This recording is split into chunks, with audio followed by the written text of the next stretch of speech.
Bonjour Marie.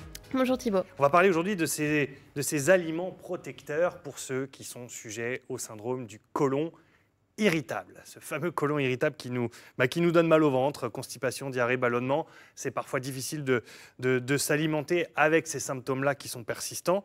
Du coup, il existe quand même des aliments qui soulagent, qui font du bien. Voilà, alors protecteur on ne dira pas forcément, mais qui soulage davantage, parce que c'est vrai que le syndrome du côlon irritable, c'est quand même une alternance constipation, diarrhée. Les médecins ne savent pas forcément dire le pourquoi du comment, parce que c'est bien souvent aussi le stress qui va régir aussi au niveau des intestins en général.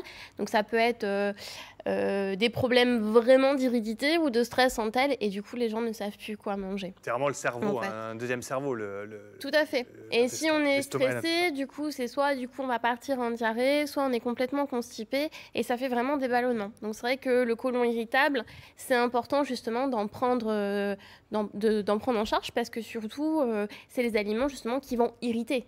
Donc on essaie justement d'éviter cette irritation davantage. Du coup, il y a toute une liste de recommandations qu'on va vous donner maintenant, à commencer par éviter les plats trop épicés, trop salés ou trop gras. Tout à fait. Ça, c'est des conseils qu'on voit régulièrement à la fin des spots de pub. Oui, bon, ça, on parlera justement pour le poids, mais pour l'aspect de la colopathie, on va éviter justement encore plus d'irriter le côlon. Donc forcément, les épices, ça irrite. Donc toutes les épices, on va éviter, sauf le curcuma, qui a tendance justement à protéger plutôt au niveau de la barrière digestive. On évite tout ce qui est les aromates, les oignons, les échalotes, tout ce qui est justement les plats trop gras, les plats industriels, parce que l'industrie alimentaire met beaucoup trop de choses dans les plats qui font justement en supplément, qui font ballonner davantage. Donc en fait, il faut vraiment une alimentation qui soit la plus neutre possible, sans forcément d'adjonction à côté en fait. Comme toutes les graisses cuites, tous les plats en sauce, voilà. Tout ce qu'on a tendance à aimer de manière générale, mais qui ne sont pas forcément bons. Là, déjà, quand on n'a pas le syndrome du côlon irritable, quand on mange trop gras, en général, on ballonne. Donc c'est vrai qu'une personne qui est déjà sujet au ballonnement, il faut vraiment qu'elle évite les graisses cuites. Donc on va faire plutôt des graisses crues. De manière générale, on évite aussi les lactoses, ce qui nous amène à dire aussi qu'on favorise tout ce qui est un petit peu végétal finalement. Alors, végétal, oui et non. En fait, on va éviter tout ce qui est les sucres qui fermentent. Donc, par exemple, dans le yaourt, on a ce qu'on appelle le lactose, c'est le sucre naturel du lait. Donc là, on va éviter l'aspect des yaourts, mais les petits suisses et le fromage blanc, en général, sont bien tolérés. Donc, soit on part sur justement des produits laitiers non lait de vache, c'est-à-dire lait de chèvre, lait de brebis. Fromage blanc petit suisse, il y a un peu moins de lactose. Et après, dans le fromage, il y a moins de lactose aussi que dans un yaourt.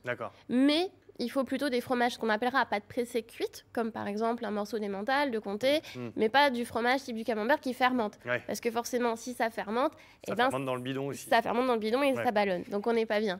L'importance aussi de tout ce qui est le lait d'amande, le lait de soja, les yaourts au soja, tout ça, ça pose pas de problème? Alors, ça va pas se poser de problème dans l'instant où il n'y a pas de lactose à l'intérieur. Donc, du coup, on pourra partir vers tout ce qui est plutôt moins lait végétal en général. Donc, sur les produits laitiers, on va rester vraiment soft. Soit c'est du végétal, soit c'est de l'animal. Mais vraiment, faire attention à pas de lait de vache en général, quoi. On évite globalement aussi les légumes crus. Et notamment le bon vieux chou, c'est couillon parce qu'une soupe au chou, c'est quand même... Dans le syndrome de la colopathie fonctionnelle, que ce soit constipation et diarrhée, on va éviter justement l'aspect des ballonnements.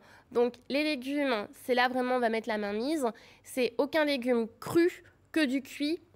Et des légumes qui sont ce qu'on appellera pauvres en fibres, c'est-à-dire plutôt de la carotte cuite, des haricots verts extra fins, de la pointe d'asperge, des betteraves cuites. Donc c'est vrai que c'est une alimentation qui est vraiment pauvre, parce que du coup il faut éviter tout ce qui est la salade, les oignons, les choux, les légumineuses, parce que ça fermente aussi davantage, tout ce qui est les champignons, l'ail, etc.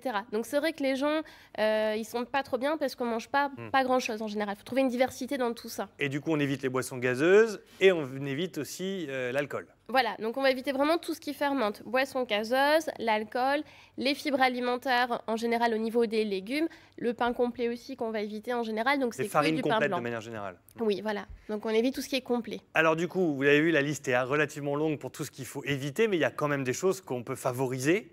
Et là, les moins elle n'est pas énorme, hein, mais c'est sur une durée de combien de temps, tout ça?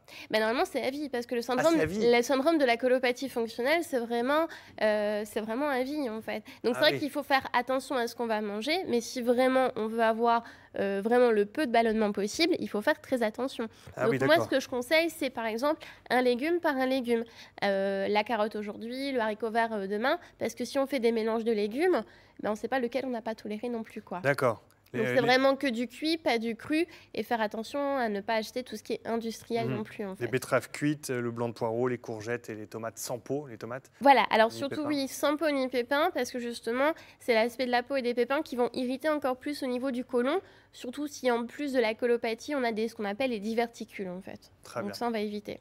Eh bien, très bien, merci beaucoup Marie. Tous les conseils que l'on vient de donner avec la liste des recommandations à éviter et la liste des recommandations à favoriser. On met tout ça en ligne sur notre site internet très rapidement, enfin juste après l'émission. Merci Marie, on va voir si quelques questions sont arrivées.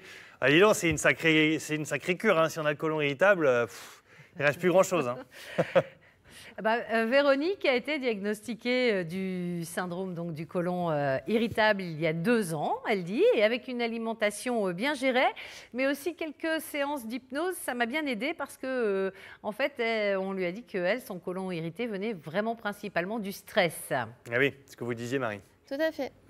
Le stress, il faut le soigner à part pour être sûr. Ce n'est pas forcément l'alimentation qui va gêner. De toute façon, les 3/4 des patients qui sont colopathes, ce qu'on appellera, sont davantage très stressés, très anxieux. Ouais. Donc, comme on expliquait tout à l'heure, c'est le cerveau émotionnel qui est ici. Donc, plus il y a un état de stress, plus il y a une amplification. Mais il faut peut-être soigner le stress avant de soigner ce qui impacte. Moi, je conseille les deux en général. Ouais. C'est-à-dire, c'est soigner au niveau alimentaire, parce que même s'il y a un état de stress, le côlon est déjà très irrité parce que les gens ne font pas attention à ce qu'ils mangent en parallèle. Donc, il faut déjà apaiser l'aspect de l'irritabilité, traiter le stress et après faire aussi de l'activité sportive justement pour se sentir bien mieux. Se détendre. Tout à fait.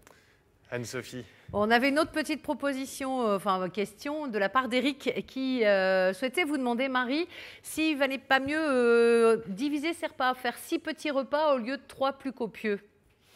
Alors, oui, ça c'est au bon vouloir de chacun, parce que c'est vrai quand on a le syndrome de la colopathie fonctionnelle, il ne faut pas non plus surcharger les repas. Donc après on peut fractionner, c'est-à-dire un petit déjeuner plus léger, une collation dans la matinée, un repas plus léger, une collation dans l'après-midi et vice-versa en fait. Très bien. Ça dépend de justement la densité au niveau de l'estomac pour chacun en général.